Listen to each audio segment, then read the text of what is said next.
Bonjour à tous, vous êtes sur la chaîne Master It et cette semaine dans cette nouvelle série qui s'intitulera Explique-moi en 5 minutes l'informatique, vous avez voté pour que l'on vous explique les failles de sécurité Meltdown Expect. Donc allons-y, c'est parti. Alors déjà, qu'est-ce qu'une faille de sécurité? Donc une faille de sécurité, c'est une vulnérabilité, donc une faiblesse dans un système informatique qui permet à une personne mal intentionnée de porter atteinte à l'intégrité de ce système, c'est-à-dire de porter atteinte au fonctionnement normal de la machine. Alors Spectre et Meltdown sont tous deux des failles de sécurité, mais pourquoi nous parlons énormément de ces deux failles de sécurité en particulier? Alors donc c'est tout simplement car ce ne sont pas des simples failles de sécurité dans un logiciel ou même sur votre système d'exploitation, mais des failles de sécurité directement liées à la conception même des processeurs. Donc c'est-à-dire que ces failles de sécurité ne sont pas logicielles, mais elles sont techniques, donc elles sont beaucoup plus longues, beaucoup plus dures à corriger, mais elles sont surtout plus graves. Donc nous parlons énormément de ces failles de sécurité car elles concernent tous les appareils informatique, que ce soit votre ordinateur portable, votre PC fixe, votre téléphone portable, ou même votre tablette, et même d'autres, comme les intelligences artificielles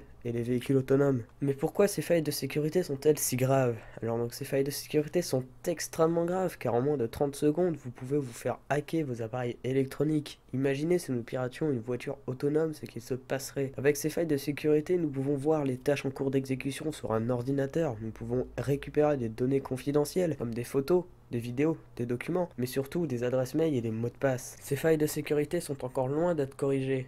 Même si des patchs ont déjà commencé, comme chez Google, Microsoft ou même Apple. Le seul problème, c'est que chez Microsoft et Apple, il y a des pertes de performance processeur allant jusqu'à 60% à cause de ces correctifs, car oui, ils ont dû corriger une grosse partie du code source des systèmes d'exploitation, ce qui a créé donc des pertes énormes de performance processeur. Donc chez Microsoft, ils ont quand même ressorti une version un peu plus stable de leur patch le 17 janvier 2018, qui est un peu mieux, mais nous avons toujours des pertes de performance processeur à peu près équivalent de 20%, ce qui est quand même encore énorme. En revanche, chez Apple, c'est pire. Ils sont encore à leur premier patch et leur patch est complètement buggé, ce qui fait que les versions antérieures à l'iPhone 8 risquent de bugger et de perdre jusqu'à 60% de leur performance processeur. Alors je ne m'avance à rien car je n'ai pas assez de preuves nécessaires, mais cela est quand même bizarre que sur le dernier iPhone 10, aucun bug processeur n'est détecté depuis la mise à jour, alors que sur leur version antérieure à l'iPhone 8, il y a une possibilité de perte de performance processeur jusqu'à 60%. Donc est-ce qu'Apple profite aussi de ces failles de sécurité pour faire acheter ces nouveaux produits?